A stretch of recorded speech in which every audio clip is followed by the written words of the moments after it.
सभी को राधे राधे। जब जीव माँ की गर्भ में होता है तब वो नरक में पड़ा रहता है, तब भगवान से प्रार्थना करता है कि हे प्रभु तू मुझे इस नरक से निकाल दे, मैं बाहर जाकर तेरा भजन करूंगा, तेरी पूजा करूंगा, तेरी भक्ति करूंगा। अब भगवान उसकी प्रार्थना सुनकर उसे उस नरक से बाहर निकाल देते हैं।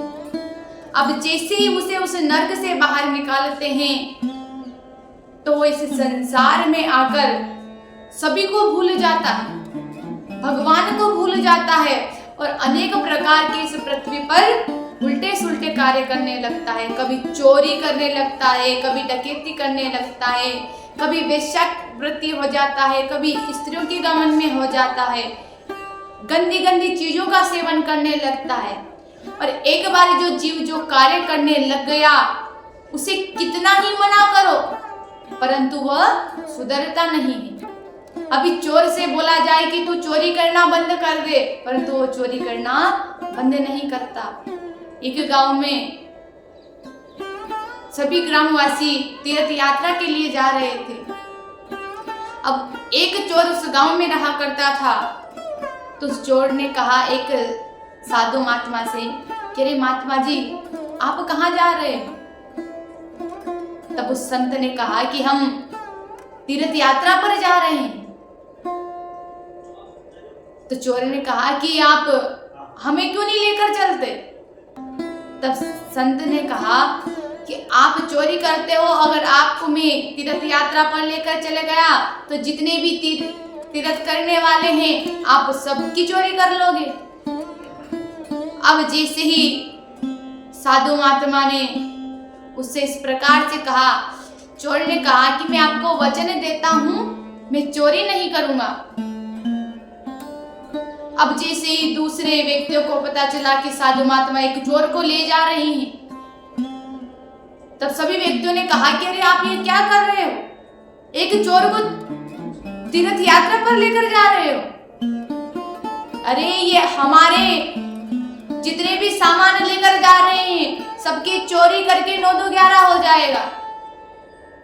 साधु महात्मा ने कहा कि आप चिंता मत कीजिए, उसने मुझे वचन दिया है वो चोरी नहीं करेगा। अब जैसे साधु महात्मा ने कहा, सभी यात्रा के लिए जैसे यात्रा प्रारंभ करते हैं चोर भी बैठ जाता है। अब जैसे तीर्थ पर पहुंचते हैं साधु महात्मा ने कहा कि ऐसा करो रात्रि हो गई है सभी विश्राम कर लो और सुबह उठकर जल्दी स्नान करके भगवान के दर्शन करने के लिए चलेंगे। सभी रात्रि में विश्राम करने लगते हैं। इधर रात्रि में चोर को नींद नहीं आती। चोर को रात में नींद नहीं आती है क्योंकि चोर तो दिन में सोते हैं, रात में तो चोरी करते हैं। इधर चोर को नींद नहीं आती है। चोर सोचता है कि चोरी भी कैसे करूं, मैंने तो महात्मा जी को वचन दिया है कि मैं चोरी नहीं करूंगा।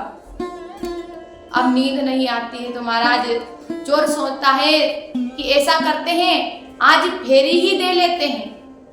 अब सब तो विश्राम करते रहते हैं, इधर चोर बस में चला जाता है।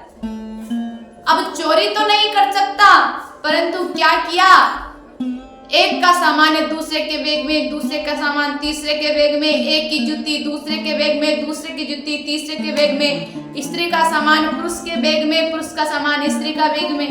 इस प्रकार से सभी का सामान उल्टा सुल्टा कर दिया। अब जैसे उल्टा पुल्टा हुआ सामान, सुबह हुई, चोर बढ़िया नींद लेकर सो रहा है। महात्मा जी ने कहा कि जाओ सभी स्नान करो और जल्दी से भगवान के दर्शन के लिए चलेंगे।